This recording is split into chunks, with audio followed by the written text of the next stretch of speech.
A presidente Dilma pediu mais eficiência e menos burocracia nos ministérios. Na terceira reunião de coordenação, a presidente disse ainda que vai definir pessoalmente os cortes no orçamento de cada pasta.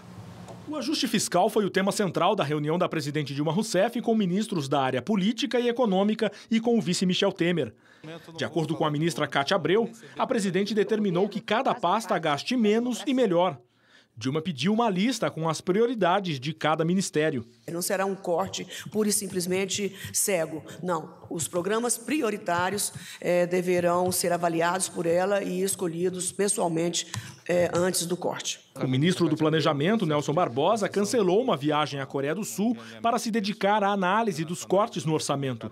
A programação de gastos do governo para este ano depende da aprovação das medidas do pacote fiscal. Nós estamos confiantes que o Congresso irá apoiar essa iniciativa do governo. Somente depois desse projeto ser aprovado pelo Congresso, aí nós avaliaremos se é necessário ou não tomar ações alternativas ou complementares. O ministro também disse que o governo pretende trazer a inflação para o centro da meta o mais rápido possível.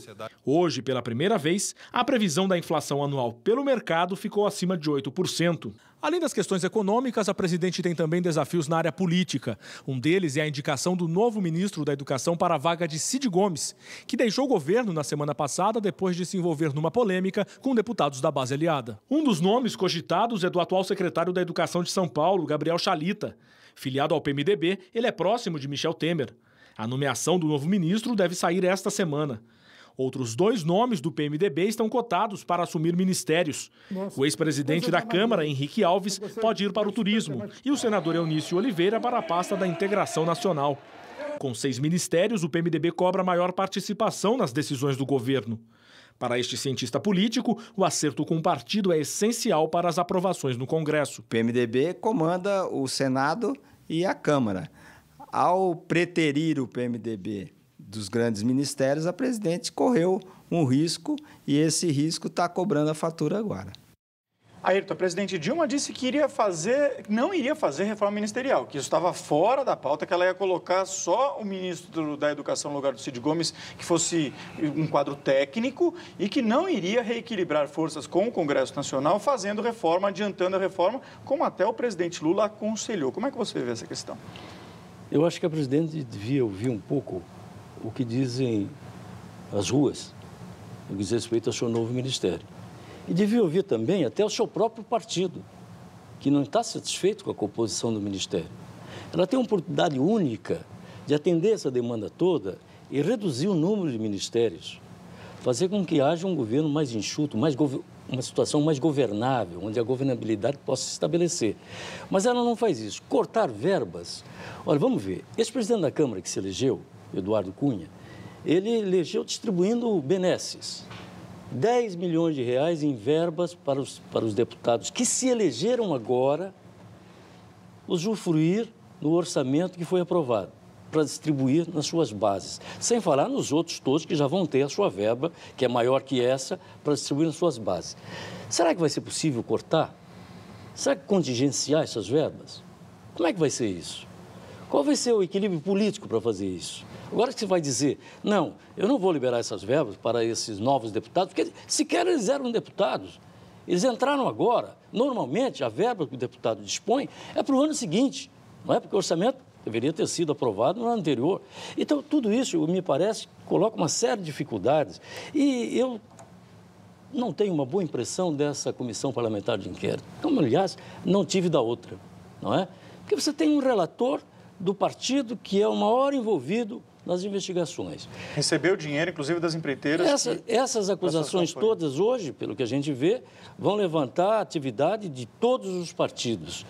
Será que o espírito de corpo não vai prevalecer ali, o espírito partidário de evitar que determinadas coisas surjam nessa CPI? Porque o que eu ouvi agora é o seguinte, eu tenho um presidente da Câmara denunciado e que foi exaltado.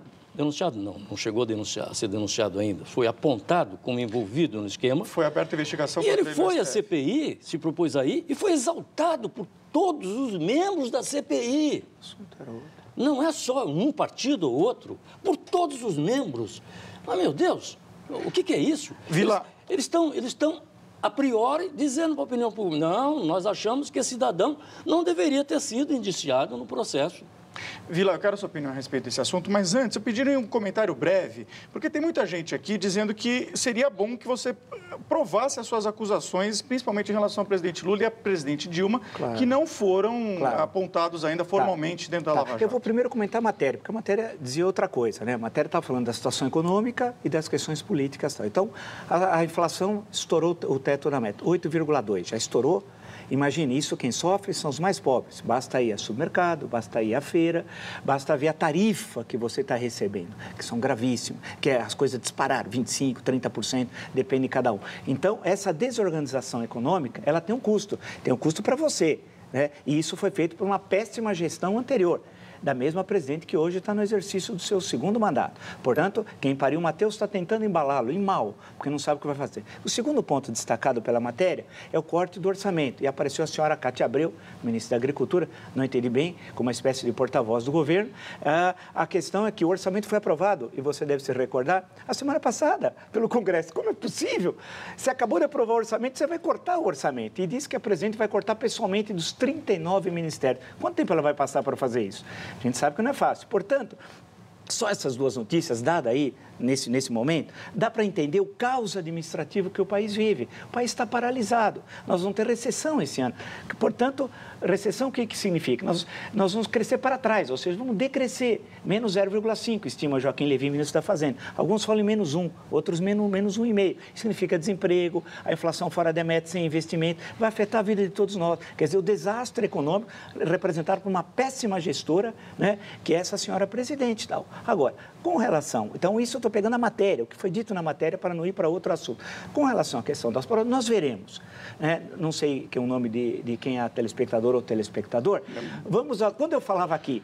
A Maria Madalena 1. Maria Madalena. Então, vamos a Maria Madalena.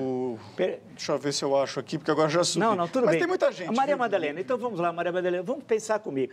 Desde 2011, eu falava aqui que a Petrobras estava sendo destruída e dava o nome do presidente Gabriele, né? E dizia que era um processo de destruição. Parece que eu estava, infelizmente, com a razão. Eu não gostava, eu gostaria, sinceramente, hoje está totalmente errado. E a gente está vendo o maior desvio, o maior roubo da humanidade. E isso foi feito já desde 1º de janeiro de 2003, como disse Pedro Barusco. Foi a expressão que ele usou na CPI, institucionalizado. E isso é o presidente da República. Ele tem. Se a gente tiver coragem, ele pode ser chamado pela CPI. Não há nenhum problema legal do ex-presidente ser chamado. Ele é um cidadão como qualquer um de nós. E eu espero que a CPI tenha coragem de chamá-lo. Assim como Zé Dirceu, que despassou com Gabriele num hotel de Brasília, hotel na 1. Tem fotos, tem provas, fotos. Ele entrando e saindo. Então, Zé Dirceu tem de ser chamado na CPI. Lula também. E a senhora presidente, para concluir, foi ministro das Minas e Energia, presidente do Conselho de Administração da Petrobras e também foi, como é sabido, chefe da Casa Civil e presidente da República. Portanto, ela tinha total conhecimento e assinou, inclusive. Portanto, infelizmente, os dois estão envolvidos. Ele precisa ter caráter, ter coragem. Há uma lei, 1950, e nós temos reeleição, permitida a partir de 1997. Portanto, é claro, ela cometeu crimes. A questão é se a CPI vai avançar ou não. Agora, as ruas, no dia 12 de abril, vai mostrar com quem está. Ou seja, se nós estamos com o projeto criminoso ou estamos com a democracia.